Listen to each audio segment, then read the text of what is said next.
Hello, brokers. Welcome to another great Wealthy Winning Wednesday. Woohoo! Who is excited to learn all about the ways that you can have a commissionectomy, as we call it. We've been talking about money coming in, profits, revenue. Now we're going to talk about how to lose all of that with mismanaging your risks, including fraud, ID theft, and internal controls, policies, and procedures. So we're going to cover the whole gamut. Who is ready to get started today? Be sure to type in the chat bar. Let us know where you're from so we can say hello and welcome you. Who's ready to get started? Okay, let's go ahead and get our slide presentation up.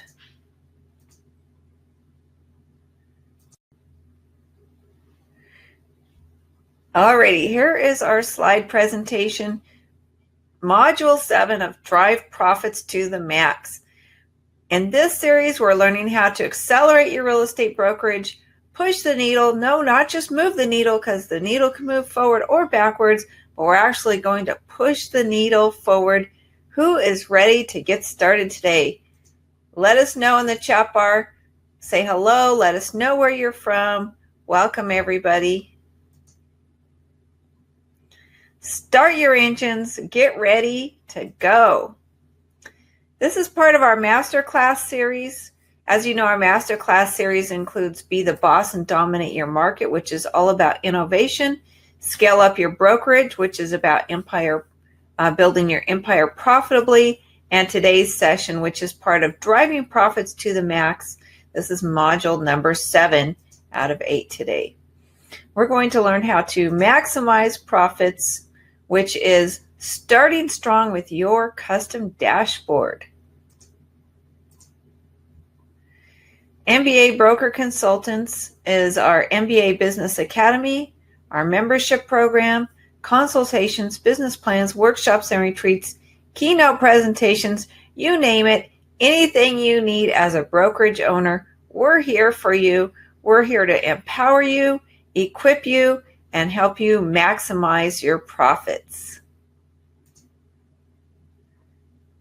Don't just play the game, change it. And that's what we're going to help you do today. All right, so we have 8 modules, as I mentioned. Today we are at module number 7, which is all about internal controls and risk management. In other words, as fast as those profits come in, they can be going down the drain or out the door, and we want to make sure that we have a very strong structure where none of that is happening and all the profits coming in are staying in the company. And I think you all know about me by now, so we're going to keep going because we got a lot to cover today. Yes, I'm an ASBC, which is an accredited small business consultant. All the material today that you will hear, well, I should say almost all of it, is from AASBC, from their concepts, which are actually derived from an MBA program, and that's what we're going to discuss today. So you get a high-level education at a very low cost to you, which is really awesome. A lot of value in this here today. All right, so our topics today are Rev Up. If you're ready to go, number 1, risk management, number 2, detecting fraud, and number 3, internal controls.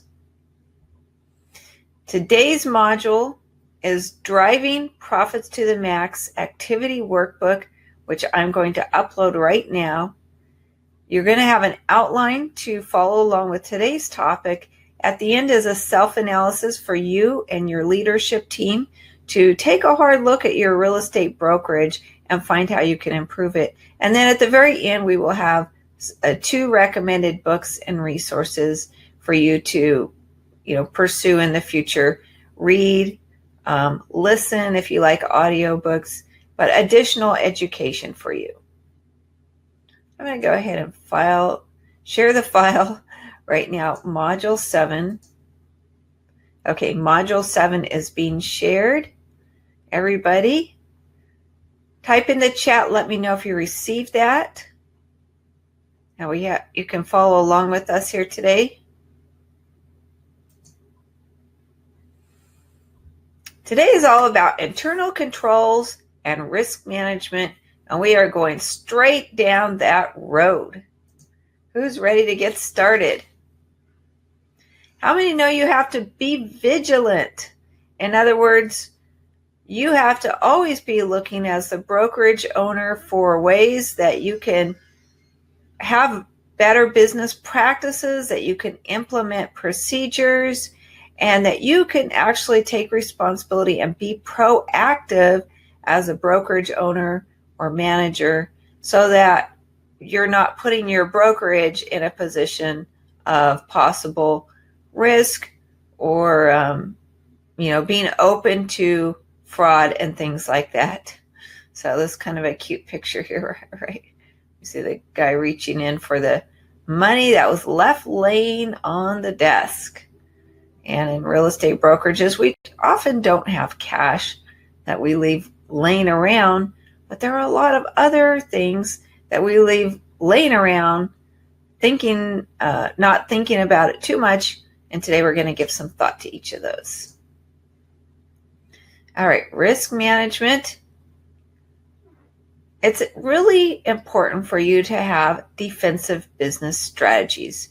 Now, in the rest of the series, we've been talking a lot about offensive business strategies. In other words, earning profits and maybe cutting costs. But today, it's all about defending and protecting the home territory, stopping fraud in its tracks, and managing those risks or minimizing them. Actually, there's a few different things that we're going to look at. So as part of your risk management strategy, and you'll want to write this down or make some notes on your worksheet there, the risk management strategy actually has 5 parts to it. So you're going to start with identifying the risk. What is it? Where did it come from? We're going to look at some of those today to help you with that part. Next is to assess the risk and to determine where it's coming from, how big of a risk it is, how it will affect you and your company, and then prioritize it. Which is the most important risk that will have the biggest impact that we need to manage first? And then you want to minimize any risk as much as possible, and those that you can't minimize or eliminate, then you're going to have to manage them. Okay, so risk management strategy, 5 defensive steps that you can take in your real estate brokerage. The risk assessment scoreboard is something that's going to help us with all of these areas. So I'll show you the scoreboard in just a moment, but you will need some tech safeguards. In other words, use technology to help you keep your company data information safe. You want to make sure that you have an identity theft guard where you are protecting all of the private information, confidential data that your clients and prospects are sending to you and all of your agents, right? They probably have that on their phone, on their laptop, their Surface Pro, their iPad, and they're running around with it. And what happens when their device gets stolen and it has all of that data on there? Also, you'll need to have a good attorney on your side, some legal counsel who can give you guidance at the right time. We're going to look at proprietary data, E&O insurance, and having a compliance department. So let's dive into this risk assessment scoreboard. Okay, we have the scoreboard here, and what it allows you to do is to go through each area of fraud risk and then score it and write your comments. So if you can see this, let me know in the chat that you can see this scoreboard. The areas of fraud risk are and we won't go through them all, but for example, overall company communication. Do you have good communication all the way down the line with everybody at the company? If it's very likely, you would put a 3. If it's almost non-existent, you put a 1, or reasonably possible, you put a 2, and see for each of these you give a score. Do you have an open door policy of management? In other words, if somebody discovers something bad happening at your company, do they feel like they can approach you with it, or will they just ignore it and sweep it under the carpet? What about employee training, onboarding, new employee background checks, written policies and procedures? So we'll talk about all of these things today. But again, you got to have the scoreboard. You have to have a place to start. So our risk management objectives, we actually have 3 objectives in risk management. And the first is to lower your liability. Now, your liability is how much you are out there being held liable for various things. So we want to take that and we want to just lower that down. The next one is to reduce risk, which means that we are going to take that risk and reduce that as well. And the third thing is to minimize the exposure. And the exposure is your company being out there, being on the forefront, and being open to various risks. And we want to minimize that as well. Okay. So as I said earlier, you want to identify the risk, assess the risk, neutralize it, control it, and then review those controls to make sure that you are making your risk as low as possible and preventing your company from either being sued, losing money, or losing your license. Okay, so we talked a little bit about the 4 ways to reduce risk. One is just to avoid it altogether, right? To not have a risky area. As an example, in a real estate brokerage, I have known of a few brokerage owners or agents who have worked with REO properties. Working with REO properties, they want you to do a trash out, and they want you to actually do property management by evicting people. That is often the case. That is part of what you're expected to do. So when you run into the area of property management, you run into a whole new area of risk, especially if your agents are not trained to do evictions and things like that. So I've actually known of a couple of, one was an agent, one was a brokerage, where the REO company asked them to evict people. In one case, the tenant came back and sued, not only sued, but got the brokerage a ding on their record and got their license suspended. So if you're going to go into a new area, make sure that you check out the risks, right? The REO area could be very litigious for many reasons. I mean, that's just one reason, but there are other reasons. For example, consumers are buying houses that without full disclosures because they're buying them from the bank. So there is more risk involved in that. Then the next way is to reduce the risk. Let me turn on my little whiteboard here.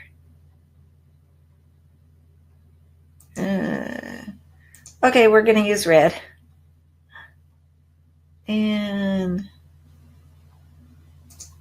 turn it down a little here. Okay, so we just said avoid the risk if at all possible. Second is reduce the risk. We know most risks are inherent in doing business, but we want to, instead of have the risk be way up here, have it come down to here. As an example, is there a risk that your buyers will be a victim of fraud, wire fraud, of having their money wired to a fraudulent bank account? Yes, that risk exists. And there's nothing that you can do to stop the risk or avoid it, but you can reduce it by having a great policy of walking your buyers through the steps, sitting down, working with them, counseling them, taking them to the escrow or settlement company and having them meet the company themselves directly and have a direct phone line so that they're not just looking at emails that come across, but they're verifying it with an actual person they know. So there are steps and policies you can put in place to take the risk from up here to down here. The third thing you can do is you can transfer the risk. Transferring the risk means that instead of you bearing all of the risk with your company, you transfer it to somebody else or another entity. Now, the best way to transfer risk is insurance. Insurance allows your company to have less of the risk, and the insurance company takes on more of the risk with your insurance policy. And another way is to mitigate the risk. And we'll be talking about those in just a minute. So let's keep going here. Oh, got to get rid of my whiteboard. There we go. Oops. Okay. Turn whiteboard off. There we go. No more whiteboard. One of the best ways to bring your risk level down is to have a really awesome company culture.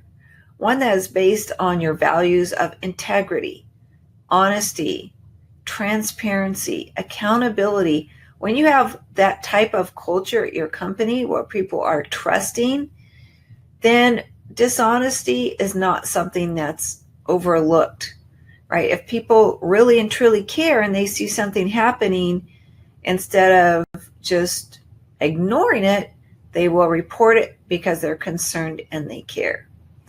In your company culture, you want unethical behavior never to be tolerated. And you set the example from the top down, not just your behavior, but what you tolerate in other agents. And if your agents at your company, they look around and they see some of their colleagues are being dishonest, and you're sort of winking at it and pretending it's okay and not calling them on the carpet, then they will assume that your whole company is dishonest. So it's important to discipline agents or let them go if they don't meet your company values.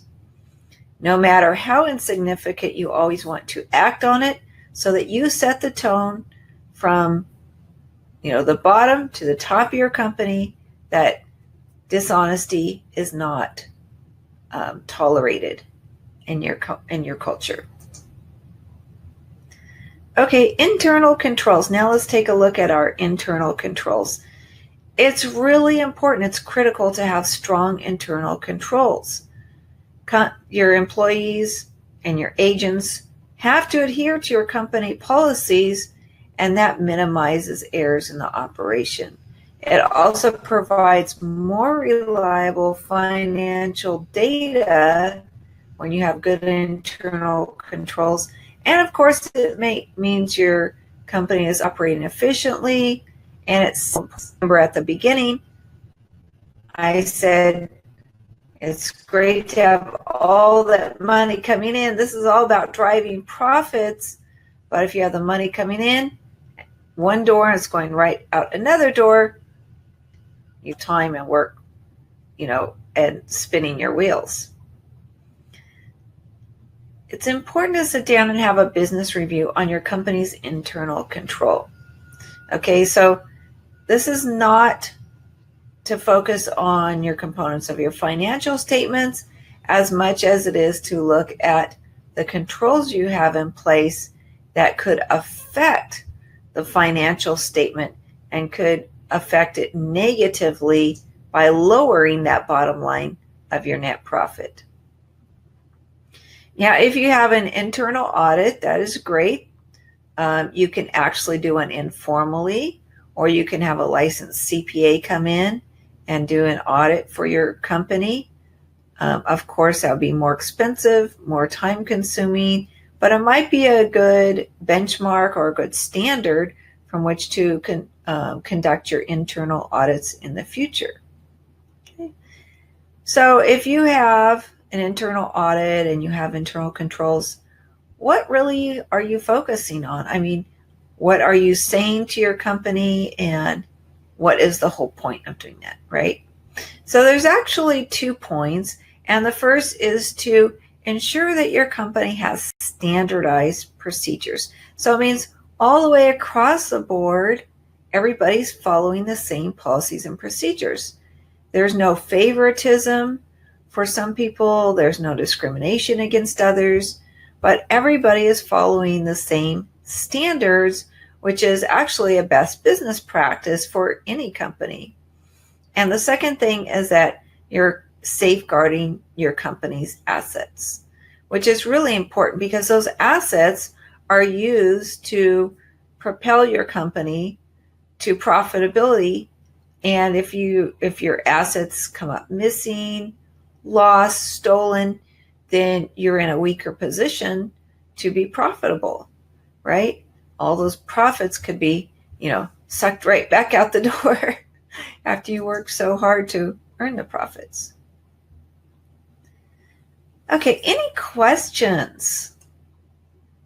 Anybody ever have any situation at your brokerage where you had to deal with any type of policies or procedures that you had to create for your agents?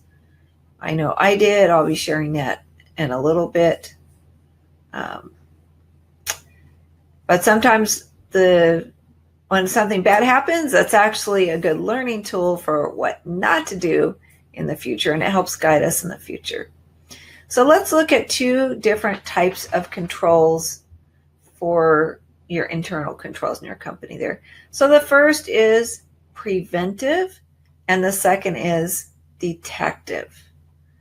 Preventive means you're being proactive and you're stopping any potential issues before they arise. In other words, you have systems in place. You have an efficient operation, and you're constantly reviewing your systems, your procedures, to make sure that they are beneficial to your company.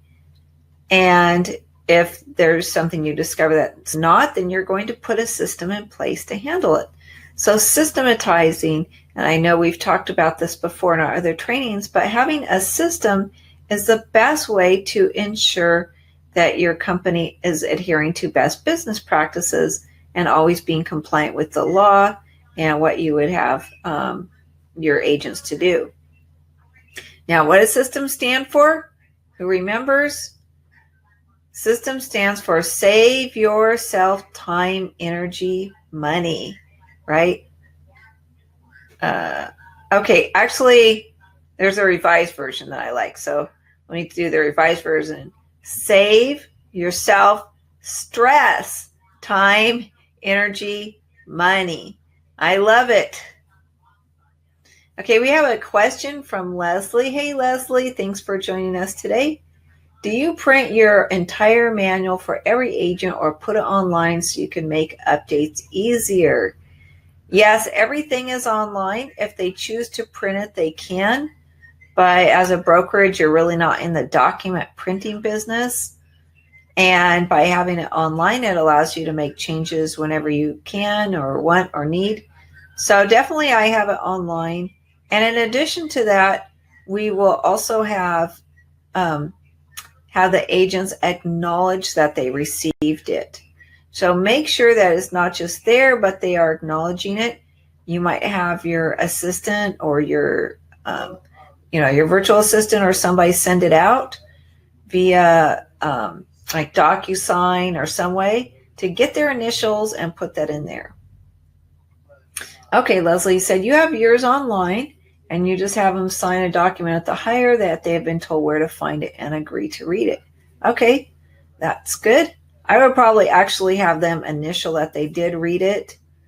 And I know it's a lot and they probably won't read it, but I would think that if there were ever an issue where you had to go to court or you had some time of a compliance hearing or an ethics complaint filed, you could show where where they actually did say that they read it. So whether or not they read it or not, that's not up to you. We know most people sign things without reading them, but at least it takes the responsibility from you and it puts a responsibility onto them instead. So does that answer your question? Let me know.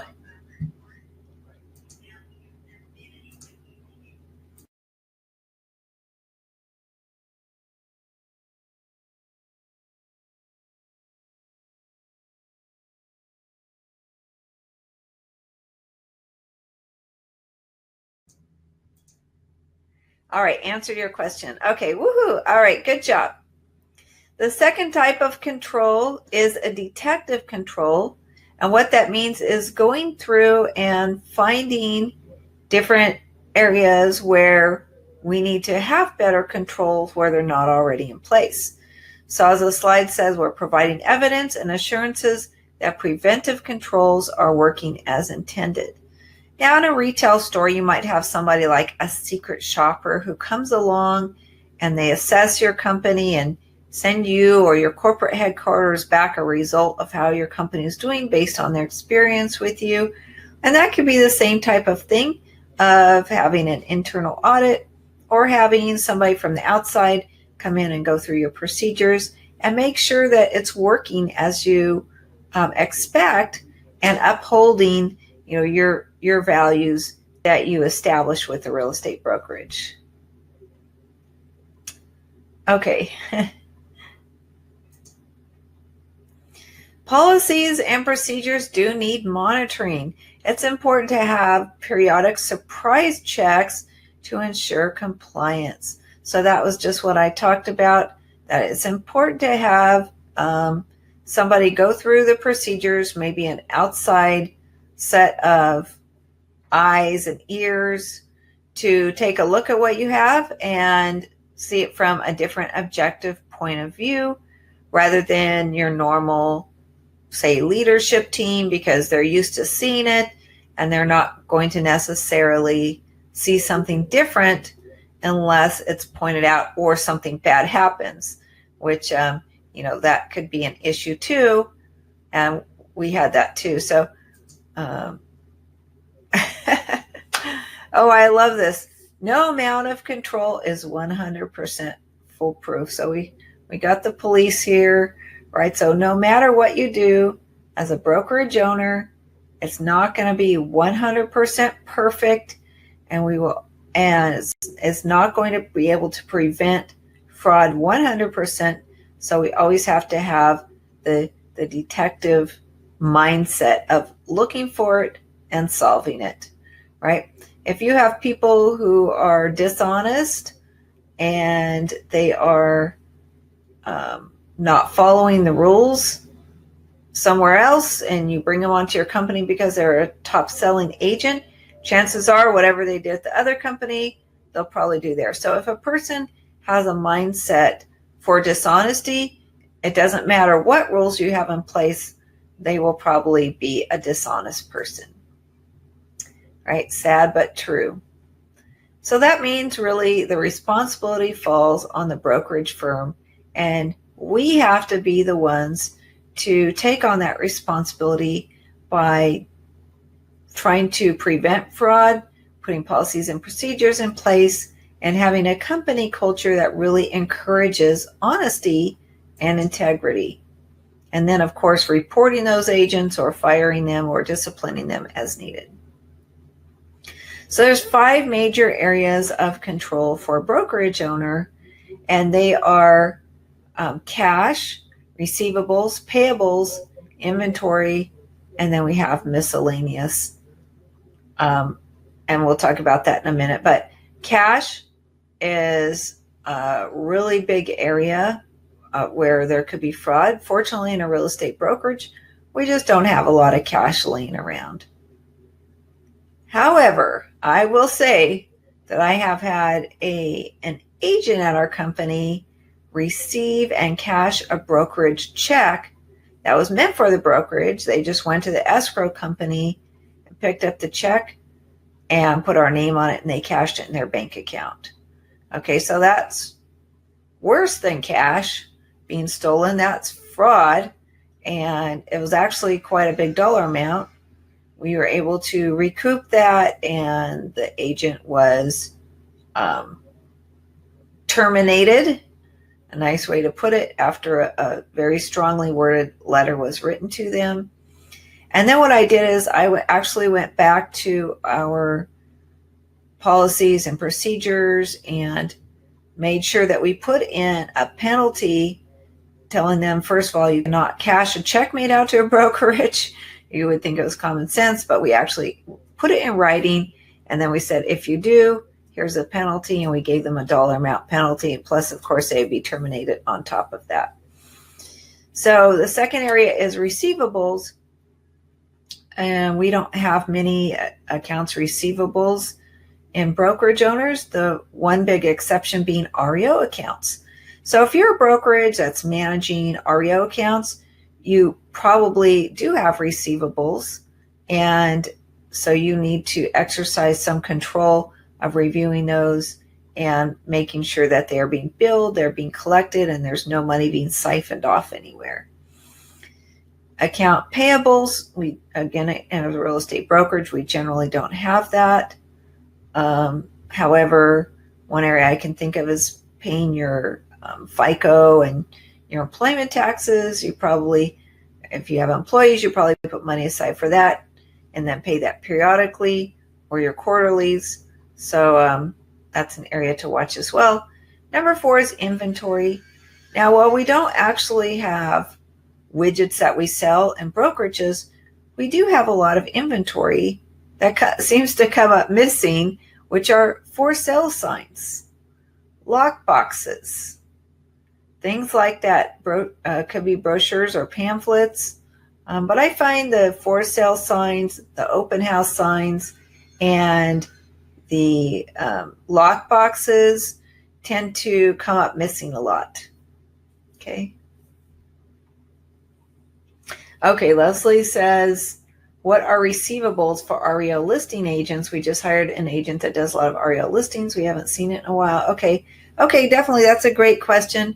So when you have an REO account, most of the time they're going to expect you as the agent or brokerage or broker owner to go to the property, do a trash out, which is where you have a company come in that does trash outs, and they basically remove all the trash from the house, clean it up a little bit so it's presentable, and then they'll expect you to turn on the utilities, and they might expect you to evict tenants, and maybe even give the tenants or the residents cash for keys. So you, as a brokerage owner, you're spending all of that money out of your own pocket, and then you have to bill the REO company, or it's usually the asset management company, which is a middleman acting on behalf of the REO mortgage lenders. And you have to bill them in a certain manner, in a certain time period, on a certain form. And if you don't bill them correctly, you stand the chance of not receiving those funds back to be reimbursed. I know from many REO agents that does happen frequently, where they say, for example, you have 90 days to submit this. It has to be on a certain form, or you have 30 days. And if you don't submit it on the form within that number of days, then they're not going to pay you at all, and you take the entire loss out of your pocket.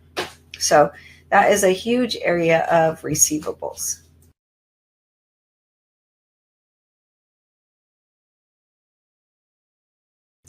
Anybody else have any questions about that?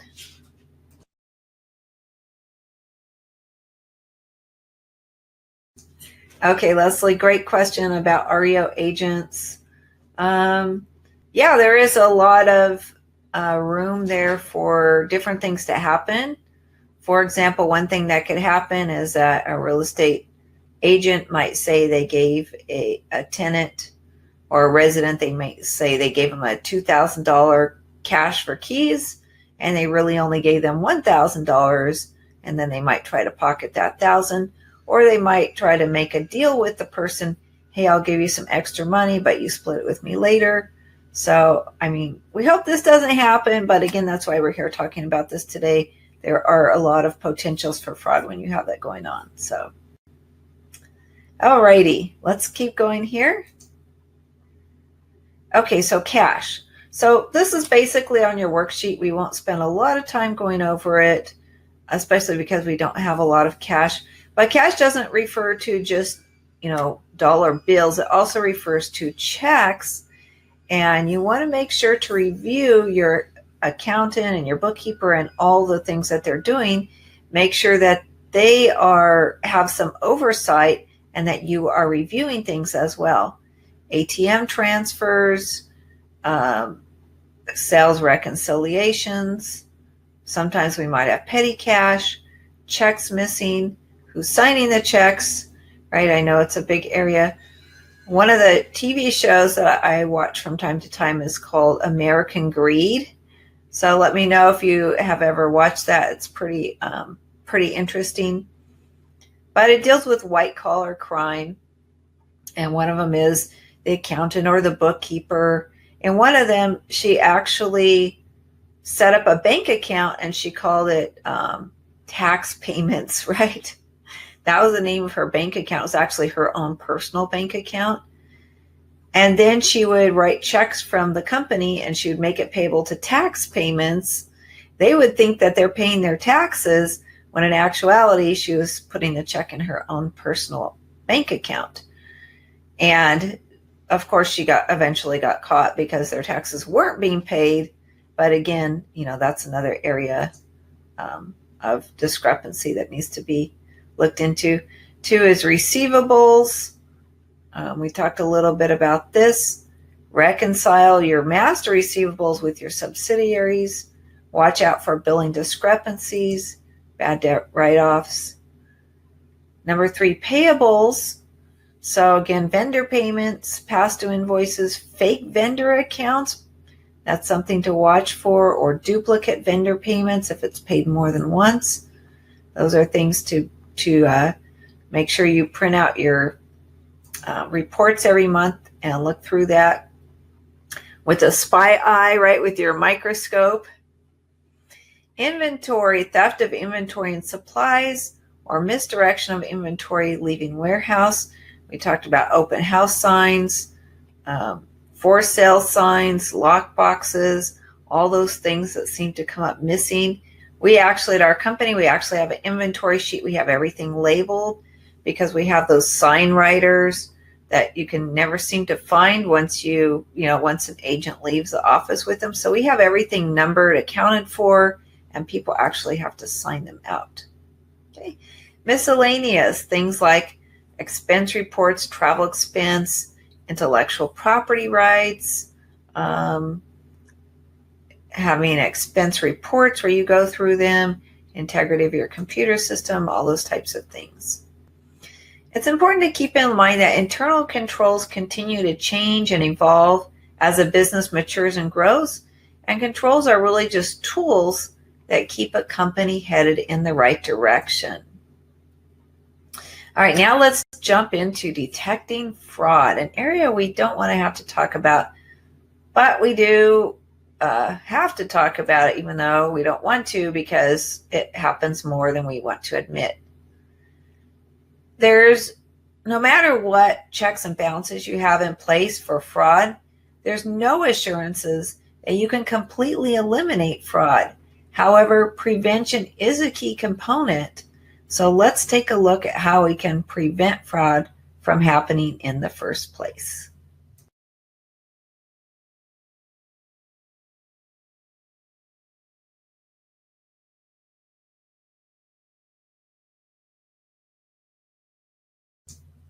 Let's take a look at fraud and ID theft. Please let us know in the chat if you've had any of these happen to you, if you've ever had a customer who's a victim of identity theft or fraud, or if your agents have been involved in any, or if you know of any in your area. Let us know. We love to talk about it a little more with some real stories. So what type of fraud exists? Well, earlier we talked about theft of money or assets, but also misrepresentation of material facts. Isn't that a huge area for real estate? We have salespeople who are highly motivated to make a sale because they make a commission based on the amount they sell. So concealment of material facts is a huge area of concern for real estate agents, and that is actually a litigious area in our real estate industry for buyers who get into a house and after purchase realize that the seller or the agent did not disclose everything as they should have done. We also have bribery, extortion, conflicts of interest. Yes, conflicts of interest is a huge area in real estate of agents who, for example, they offer to buy the house instead of list it for sale, and they offer to buy it at a below market value without allowing the seller to do their research, right? So that could be a conflict of interest that could come back to haunt you as a brokerage owner later. Forgery, as I mentioned, I had that happen to me. Theft of trade secrets, breach of fiduciary duty. So these are all areas that could happen to you. Just a quick story about theft of trade secrets. I had a friend, she was a big REO broker, and one day she came into the office and she had a team working with her. Her entire team had quit. Well, they didn't actually just quit. They all got together and they went off and started their own REO agency, and they took all of her proprietary secrets with her, including passwords. She couldn't even get into her accounts. They took the accounts with her. So that was a huge, huge mess. I believe she ended up having to sue them. But can you imagine if those, agents were to take everything with them? So it's really important to have them sign a confidentiality agreement at the beginning. Make sure it's enforceable. Get it approved by your attorney. And then lastly, we have breach of fiduciary duty, which is another huge area that we deal with in real estate. Let's look at why do people commit fraud. Okay, we call that the fraud triangle because there are actually 3 reasons. And the first is opportunity. If you have your car and you leave it running and you run into the store for a few minutes, but your car is left running in front of the store, that's an opportunity. Now, an honest person would not steal your car, but a person who's dishonest or borderline dishonest, that's an opportunity for them. So don't give them the opportunity. The second is motive. What is their motive, right? So is their motive to earn more money? Is their motive to cover up something? And almost always it's motivated by greed and money. Not always, but many times it is. What does a person have to gain? It's a very selfish motive. And lastly is the rationalization. People rationalize it to themselves and say, oh, well, my brokerage shorted me on this commission. I felt I deserved it, but they didn't give it to me. So therefore, I'm going to steal these signs because that should make up for it, them taking part of my commission that I don't think they should have taken. So when people can rationalize it to themselves, then it's a higher opportunity for committing fraud. So there you go. That's the fraud triangle. So preventing wire fraud. Let's look at wire fraud, which is a huge problem in real estate, right? So again, you want to warn your buyers and sellers in advance. In California, we have a form they sign, but I actually talk to them about it, go through the form, work with a reputable escrow or settlement closing company that is not just sending out emails willy-nilly, but they are encrypting messages. As I mentioned, I take my buyers to the escrow or settlement company. I introduce them to the escrow officer or the closing rep there in person, have them exchange contact information, and then I instruct my buyers that if they receive an email from the escrow company, they are to call the number on the business card of the person that they met and verify that, okay? And then some banks today offer 2-step verification, and there are other procedures you can put in place. But the most important thing is that you need to protect yourself by having some sort of procedure or system in place so that, at the end, you won't be sued for negligence because you at least had something in place and you did something about it to prevent it and you were proactive. So to deter fraud, it's important to have a plan. You want to identify areas of ongoing potential fraud, like we mentioned, wire fraud, and make sure that your policies do not tolerate illegal or unethical behavior. Now, I did have an agent at my company some years ago. I got a number of complaints about her from other agents or brokers who would call me. And so I ended up actually creating a document that I called it okay, let me think of what I called it. It was actually how we're to be on our best behavior. Okay, I think it's called a pledge and commitment form to best behavior or something like that. And it actually went through, you are not to scream or curse or yell at clients or agents or vendors. Now, does that seem basic? We should already know that it does, but you really don't have any way to enforce it if it's not already in writing. So it's important to set those expectations up front, have it in your procedures, and then you can follow through on the expected conduct. If their conduct doesn't meet your expectations, then you have a reason to discipline them or terminate them. So again, it's all about continual training and making sure that the agents are aware of it. And yes, you can have mandatory training on certain things, even though they're independent contractors. If your company internally requires training on fraud deterrence and things like that, that can be a mandatory training for your agents. So again, how does fraud happen? Lack of internal controls, having trusted employees, okay, which is, you say, well, isn't that a good thing to have trusted employees? Yes, but you can trust employees too much without verifying, right? What is it Reagan said years ago? Trust, but verify.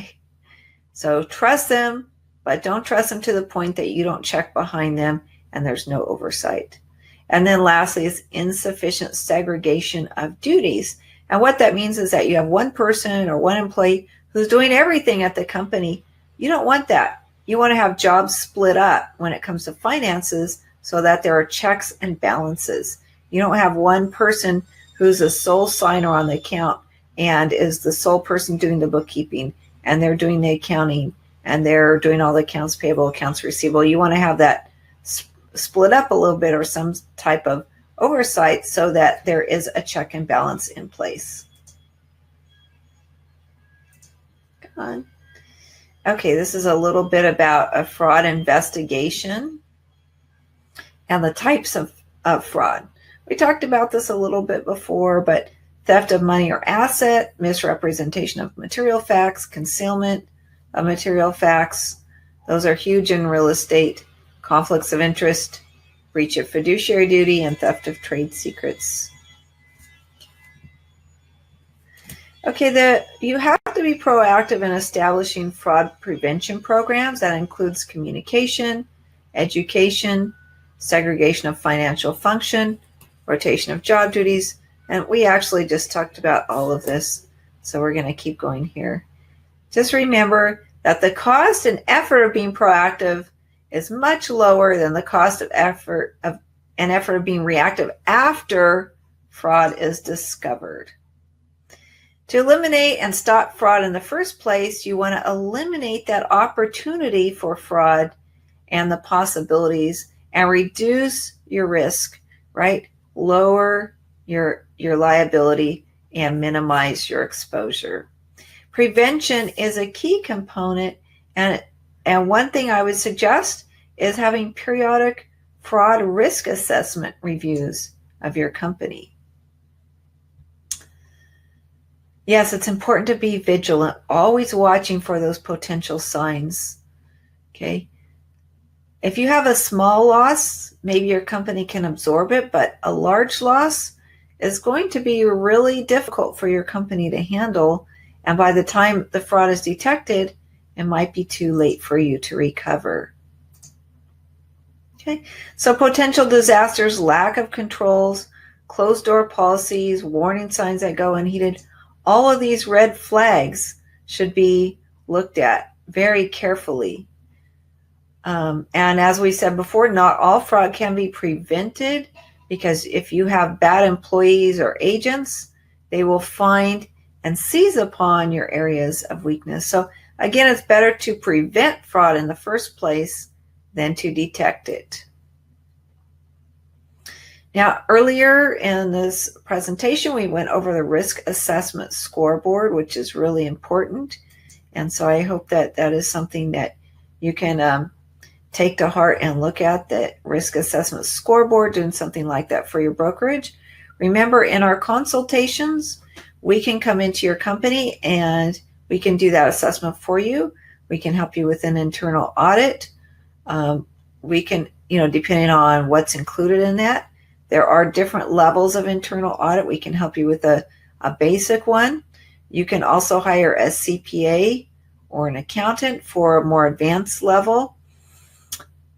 We can help you make recommendations with your policies and procedures and with your systems that you have in place, and put together a plan of action that puts you back in the driver's seat of your brokerage, an internal control that will make sure that you are being proactive in preventing fraud and risk and managing those internal controls instead of waiting for something bad to happen and then reacting later, right? All right. So what is your action plan? As a real estate brokerage owner, manager, do you have an action plan? I would say your action plan would be 3 parts. So the first is to make sure you do have those policies and procedures in place, and make sure that you do have a risk management strategy, including some type of internal audit, checks and balances on a periodic, regular basis. And then lastly is the company culture. What are you as a brokerage owner going to tolerate? Are you going to ignore agent behavior that doesn't meet your values of honesty and integrity and transparency and accountability? Or are you just going to, ignore it because you don't have time to deal with it, or it's a headache, or maybe that's your top selling agent and you're worried that if you say something to your top selling agent, they'll leave and go somewhere else. That could actually be the best thing that could happen to your company, because a person who's at that level is influencing all the agents around them. And not only that, but they are setting the tone for your company culture. You think your company culture is about your values. It's really not. It's about what everybody else is doing at your company that forms the culture. And new agents coming on, they see that. Agents you're recruiting and interviewing, they see that culture and they ask themselves, is this company something that I want to be part of? Is this something I want to be known for? Are these the values I stand for? So that's why it's important to make sure you discipline and terminate agents that are putting your company at risk for fraud. Now, you did have an activity worksheet at the very beginning, so make sure you take a look at that. It has some notes on there. It also has a checklist of questions that are really important that will help you assess your company's risk management. Our goal here today is to accelerate and push the needle. So today we went over 3 areas: risk management, fraud detection, internal controls. And remember, the internal controls prevent fraud and minimize risk. Okay, any questions before we go into our 2 books? Questions, comments? All right, I have 2 books I've picked out for you today. The first one is called The Internal Auditor's Guide to Risk Assessment, and that's written by a person that worked at the CIA, Rick Wright, and he actually has a toolkit for you to be able to go through and measure the risk at your company, which is pretty amazing. The second book is called Policies and Procedures to Prevent Fraud and Embezzlement. So this is guidance, internal controls, and investigation. And the author of that is, I know it's sort of blanked out the author's name, but the author is Edward J. McMillan. He's actually a CPA, And I'm going to put the links in here for you. All right, I put the links in for you. Now, some of these books may be available on Audible, which is a great way to listen as you're driving in your car, listen during your downtime, or maybe you're at your desk working on a weekend and there's no phone ringing and all of that. So I love listening. I'm not sure if either of these books are on Audible or not, so you have to take a look at that. But again, two great resources to continue following up on. Last but not least, remember we do have a masterclass for brokerage owners. Build your brokerage empire. We have 12 courses altogether. It was 8. It's now expanded to a total of 12 courses with online access 24/7, 365. Each course includes activity worksheets, bonus content, resources, all the things that you need to do to scale up and keep growing. Now, please stay tuned for our next module. Module 8 will be our final session in this whole series of driving profits, and this will be about financing and funding your real estate brokerage. So that's really the fuel in our fuel tank that keeps our car speeding down the racetrack as our capital resources. So join me again for our next topic. Rev up your engine and get ready. Thank you very much, brokerage owners, for tuning in today, taking time aside to work on your business instead of in your business, and driving profits to the max. We help you, empower you to accelerate your real estate brokerage and push that needle forward. Any questions or comments? And go ahead and type in the chat. Let me know. If not, we're done for today. Thank you once again. Thanks, everybody. Go out and make it a great day.